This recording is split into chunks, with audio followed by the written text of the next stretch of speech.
Il est tout juste 19h heure d'Alger. Vous regardez Al24 News. Merci de nous rejoindre pour l'édition de ce mercredi 20 mai 2026. Tout de suite, les titres de l'actualité. À la une ce soir, sommet des présidents chinois et russes, Xi Jinping accueille son homologue Poutine à Pékin. Les deux présidents entament leurs entretiens. Les détails dans ce journal.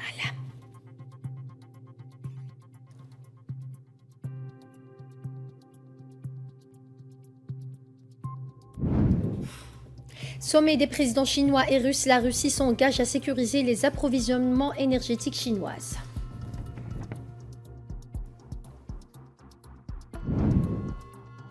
Cessez-le-feu Moyen-Orient, les négociations avec Washington se poursuivent via le Pakistan selon Téhéran.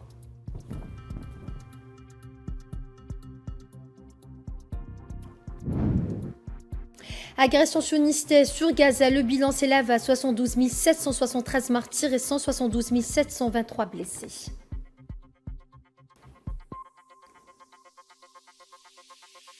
Bonsoir à tous, si vous venez de nous rejoindre, on entame ce journal avec cette information. Le président chinois Xi Jinping a accueilli son homologue russe Vladimir Poutine ce mercredi au Grand Palais du Peuple à Pékin en prélude à la tenue d'un sommet entre les deux présidents.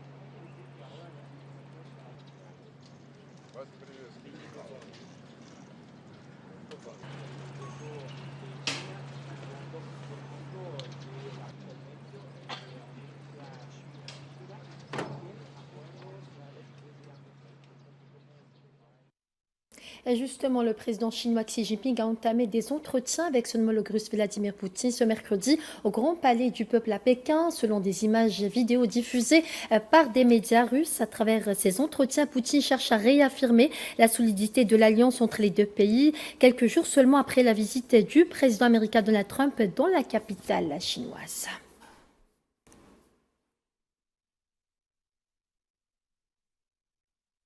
Et la Russie et la Chine ont renforcé leur coopération stratégique. Moscou s'engage à garantir la sécurité énergétique de Pékin en augmentant ses livraisons de pétrole et en proposant des contrats à long terme. Nayet Hamouda. C'est une alliance qui se scelle dans le marbre de l'énergie et de la géopolitique. Face au reste du monde, la Russie et la Chine affichent un front uni et décomplexé. Vladimir Poutine garantit la poursuite des livraisons de pétrole, gaz et charbon vers la Chine. Une première victoire affichée par le maître du Kremlin, l'émancipation totale face aux monnaies occidentales. La quasi-totalité des transactions d'exportation et d'importation russo-chinoises s'effectuent en roubles et en yuan. En substance, nous avons mis en place un système d'échanges commerciaux bilatéraux stables, protégé des influences extérieures et des tendances négatives des marchés mondiaux. Un bouclier financier adossé au robinet des hydrocarbures. Alors que l'Europe boycotte le gaz russe, Moscou a trouvé en Pékin le client idéal. Et Vladimir Poutine l'assure, la Russie est prête à saturer le marché chinois. Je tiens à souligner que la Russie et la Chine coopèrent activement dans le secteur de l'énergie. Notre pays est l'un des principaux exportateurs de pétrole, de gaz naturel, y compris de gaz liquéfié et de charbon vers la Chine. Nous sommes bien entendu prêts à continuer d'assurer un approvisionnement fiable et continu en tous ces combustibles au marché chinois en pleine expansion. Sur le plan géopolitique, les deux dirigeants ont adopté une déclaration commune pour redéfinir les règles du jeu international, loin du modèle multipolaire dominé par Washington. Le président de la République populaire de Chine, Xi Jinping, et moi-même avons échangé nos points de vue sur des questions internationales urgentes. Il en a résulté l'adoption d'une déclaration commune réaffirmant les orientations fondamentales partagées par nos pays. Plus important encore, la Russie et la Chine sont attachées à des politiques étrangères indépendantes et autonomes, opèrent dans le cadre d'un partenariat stratégique étroit et jouent un rôle stabilisateur majeur sur la scène internationale. Le président chinois a de son côté salué ce partenariat comme un pilier de stabilité face à la recomposition de l'ordre mondial. Nous avons toujours adhéré au principe de respect mutuel, d'égalité, de confiance et de coopération gagnant-gagnant, contribuant ainsi de manière significative à la sauvegarde de l'équité et de la justice internationale et à la promotion d'un nouveau type de relations internationales. Les relations sino-russes sont devenues un facteur de stabilité essentiel face à des changements sans précédent depuis un siècle. Garantie énergétique d'un côté, bouclier diplomatique de l'autre, l'axe Moscou-Pékin s'impose plus que jamais comme le nouveau centre de gravité de l'Eurasie. Le président chinois Xi Jinping et son homologue russe Vladimir Poutine ont signé mercredi 20 mai une déclaration commune pour une coordination stratégique globale. Le dirigeant chinois avertissant que le monde court le risque de régresser vers la loi de la jungle. Lors de la cérémonie de signature dans la capitale chinoise, Xi Jinping a déclaré que l'ordre mondial était confronté à une incertitude croissante.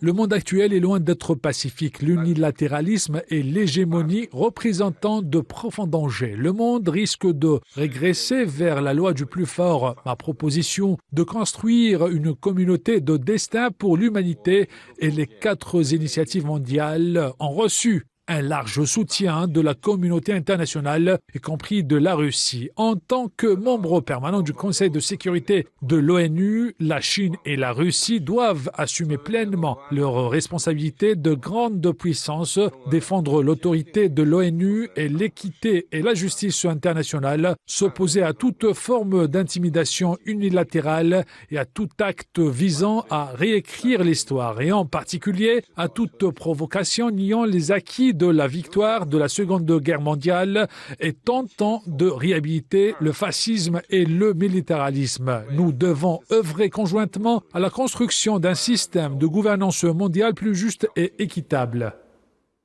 Le président chinois Xi Jinping a déclaré lors de sa rencontre avec le président russe Vladimir Poutine à Pékin ce mercredi que la reprise des opérations militaires au Moyen-Orient serait inappropriée après que le président américain Donald Trump a menacé de reprendre les frappes contre l'Iran.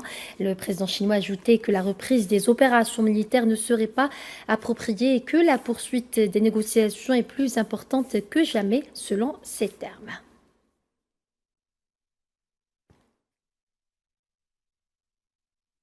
Et le président russe Vladimir Poutine a affirmé que les négociations en cours entre l'Iran et les États-Unis sont exactement importantes, soulignant l'importance de l'arrêt des combats entre les deux parties. Poutine a abordé dans son discours la situation au Moyen-Orient, soulignant que l'arrêt de la guerre aiderait à réduire les perturbations des approvisionnements énergétiques et du système commercial international. Poutine a également mentionné que les relations russo-chinoises ont atteint un niveau de coopération sans précédent. Il a invité Xi Jinping à visiter la Russie l'année prochaine.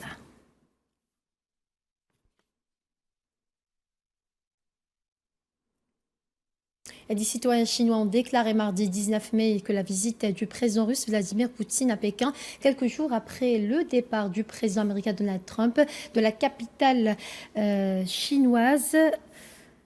Le président Donald Trump a confirmé la place de la Chine parmi les grandes puissances mondiales.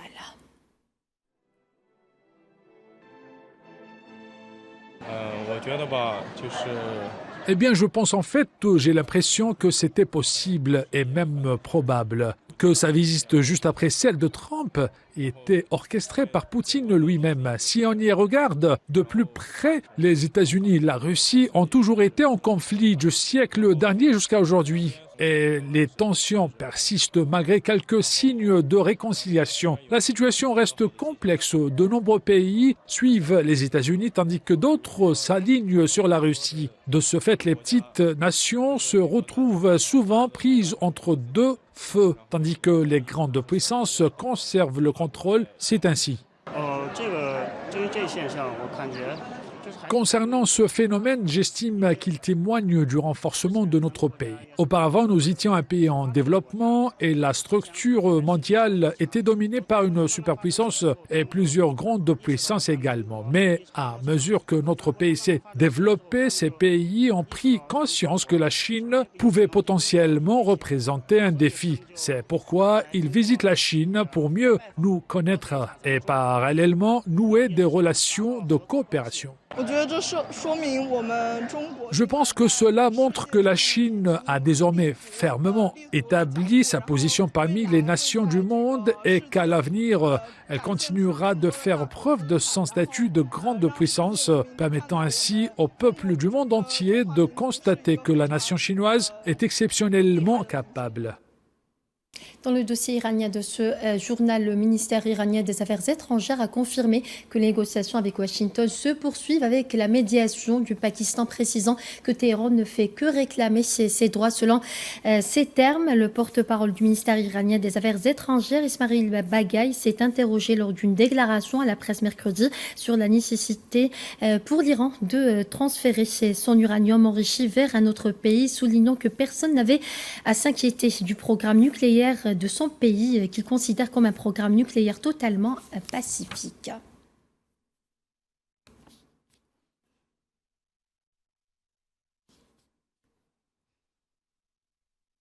Et le ministre iranien des Affaires étrangères Abbas Araghchi a affirmé que l'Iran est prêt à basculer du combat à la négociation selon les intérêts supérieurs de l'État. Ainsi, toute démarche diplomatique ou dialogue futur sera menée avec la même force et la même détermination selon ces termes.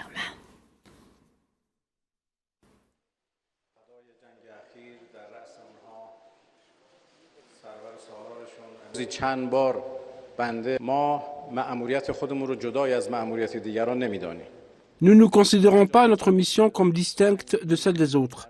Là où il est nécessaire de combattre, nous combattrons.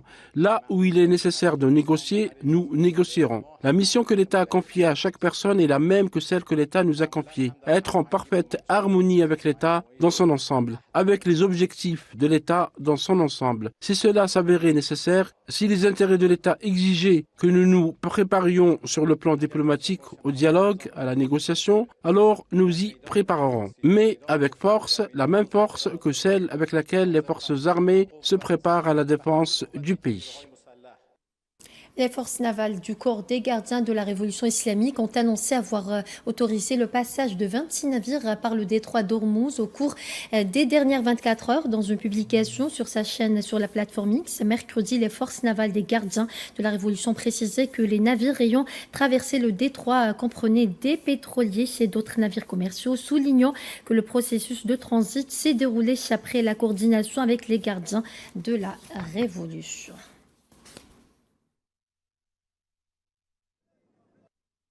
Et direction le Liban à présent où 7 personnes sont tombées en martyrs et d'autres ont été blessées ce mercredi par les tirs des forces de l'occupation sioniste qui ont visé des civils dans le sud du pays. L'Agence nationale de l'information libanaise a rapporté que l'aviation de guerre de l'occupation a mené des raids aériens ciblant des habitations dans le quartier d'Al-Baraka dans la ville de Douir, ce qui a entraîné la mort de 7 personnes parmi les civils.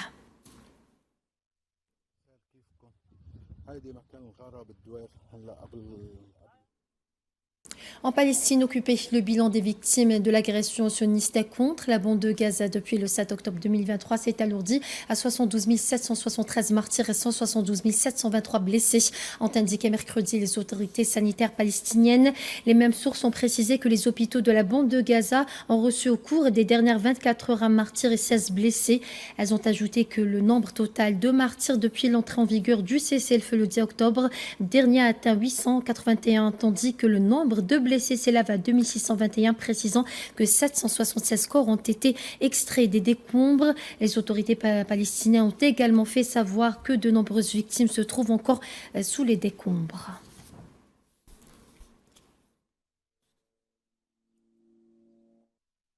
Toujours en Palestine occupée, des habitants ont indiqué que l'armée d'occupation sioniste avait détruit une maison de 4 étages lors d'une frappe qui a eu lieu mardi soir dans le camp de réfugiés urbains de Boreij dans le centre de Gaza.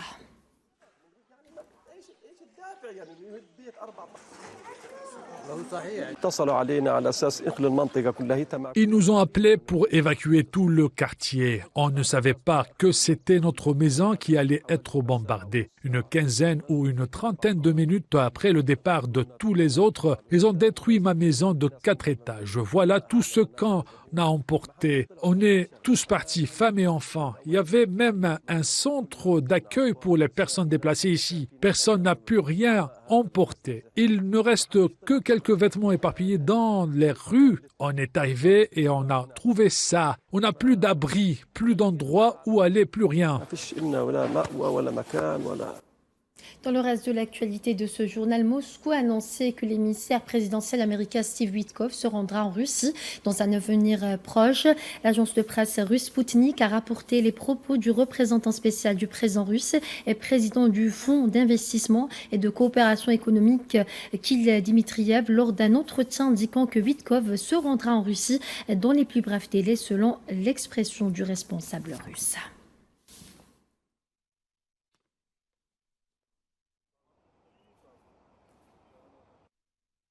Autre actualité de ce journal, 2 personnes ont été tuées et d'autres ont été blessées lors d'un raid présumé russe ayant ciblé la ville de Dnipro dans l'est de l'Ukraine, a rapporté ce mercredi le commandement militaire régional. Le responsable de l'administration militaire régionale, Alexander Ganja, a indiqué via télégramme la mort de 2 personnes et la blessure de 6 autres dans l'attaque nocturne contre Dnipro.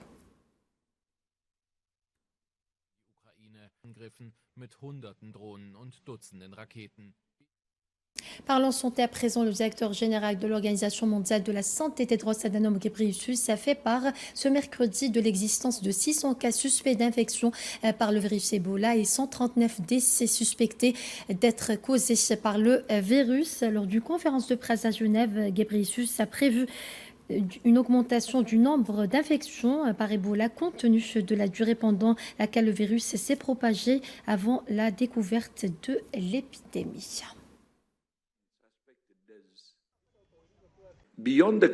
En plus des cas confirmés, il y a près de 600 cas suspects d'infection et 139 cas de décès suspects. Nous nous attendons à ce que ces chiffres continuent d'augmenter compte tenu de la quantité de temps pendant laquelle le virus s'est propagé avant la découverte de la flambée de la maladie. Par ailleurs, l'OMS a annoncé que le comité d'urgence de l'organisation s'est réuni hier mardi à Genève, confirmant que le risque de propagation d'Ebola en République démocratique du Congo est élevé au niveau national et régional. Après la déclaration de l'urgence de santé publique de portée internationale, j'ai immédiatement formé un comité d'urgence dans le cadre du règlement sanitaire international qui s'est réuni hier et a convenu que la situation représente une urgence de santé publique de portée internationale, mais qu'elle n'est pas une urgence épidémique. L'Organisation mondiale de la santé évalue le risque de l'épidémie comme élevé au niveau national et régional et faible au niveau mondial. Jusqu'à présent, 51 cas ont été confirmés en République démocratique du Congo. Parlons en coopération à présent. Le ministre algérien de la Santé, Mohamed Sadiq Aït Massoudan, a rencontré à Genève, en Suisse, son homologue tunisien Mustapha Farjani, avec lequel il a examiné les moyens de renforcer la coopération et le partenariat entre les deux pays dans le domaine de la santé, selon un communiqué du ministère. Cette rencontre, tenue mardi en marge de la 79e Assemblée mondiale de la santé dans le cadre du renforcement de la coopération privilégiée entre les deux pays, a été consacrée à l'examen des moyens de renforcer la coopération et le partenariat entre les deux pays dans le domaine de la santé, conformément à la volonté commune de hisser la relation bilatérale à des niveaux plus intégrés, précise la même source. La rencontre a également permis aux deux parties d'échanger les vues et de se concerter sur plusieurs dossiers d'intérêt commun. Les deux parties ont en outre abordé les perspectives d'élargissement de la coopération dans le marché du médicament et de renforcement de la coordination dans le domaine pharmaceutique et les moyens de soutenir la mobilité scientifique et d'encourager l'échange d'expertise et de compétences entre les établissements de santé et de recherche au service du développement des deux systèmes de santé.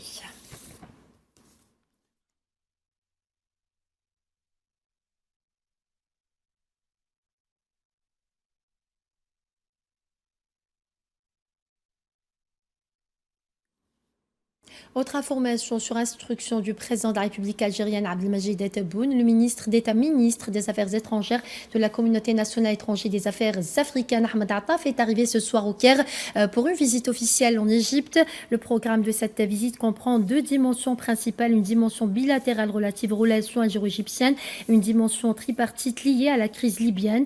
Ahmed Attaf s'entretiendra avec son homologue égyptien Badr Abdelati. Il participera aux travaux de la réunion ministérielle du mécanisme de consultation algéro-égyptien tunisien sur la Libye aux côtés du ministre des Affaires étrangères d'Égypte Badreddine Abdellatay et de la Tunisie Mohamed Ali Nafti.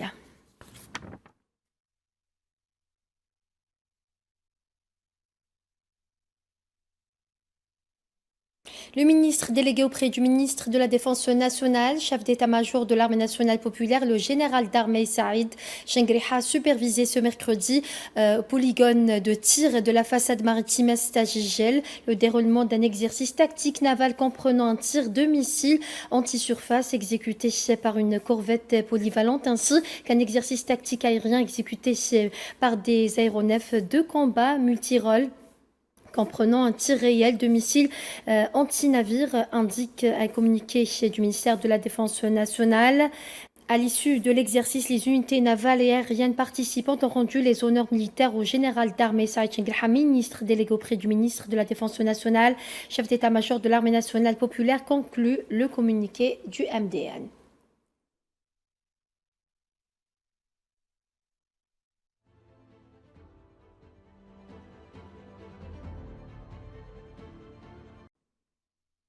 Direction la SAFEX à présent où se déroule le salon Sipsa Filaha 2026 qui se tient actuellement à Alger. L'Algérie et le Niger ont affiché leur volonté de renforcer leur coopération dans le domaine agricole. On écoute le ministre nigérien de l'Agriculture, Maman Al-Hajj Ousmane.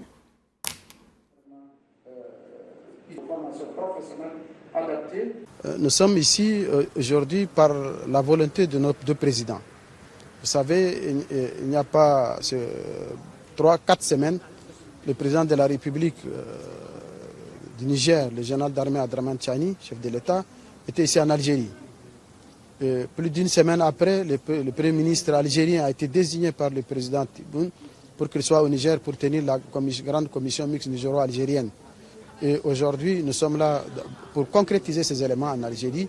Et nous avons eu un très grand programme de discussion avec mon collègue de l'agriculture dans quelques domaines spécifiques sur lesquels le Niger et l'Algérie peuvent coopérer. Un mot d'économie à présent, Sonatrach contribue à atteindre la sécurité alimentaire à travers sa filiale agricole agroalimentaire Activité. La Sonatrach ambitionne de contribuer à atteindre la sécurité alimentaire du pays en s'intéressant à plusieurs domaines.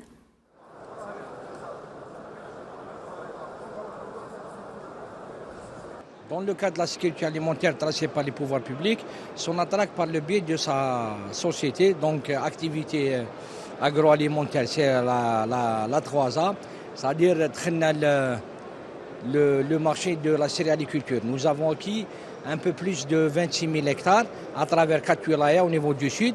Et, principalement, on fait de la céréaliculture.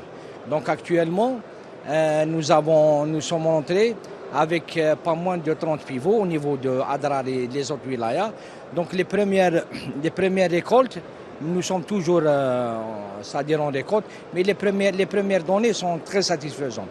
On fait du blé, de l'orge, du maïs, on fait aussi très prochainement, dans le domaine de l'élevage, on fait de l'aquaculture, l'arboriculture fruitière aussi.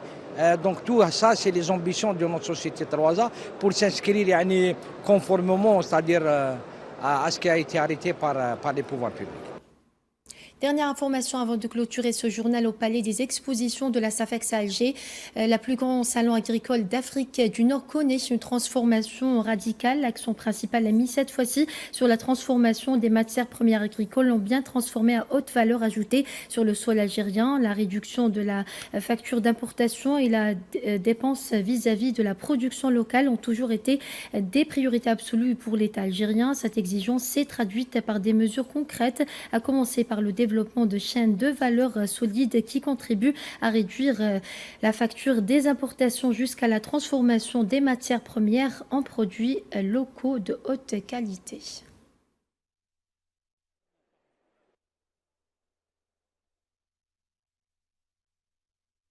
Et voilà, c'est ainsi que s'achève ce journal. Merci à vous de votre fidélité. Excellente suite des programmes sur Almat 4 News et à demain.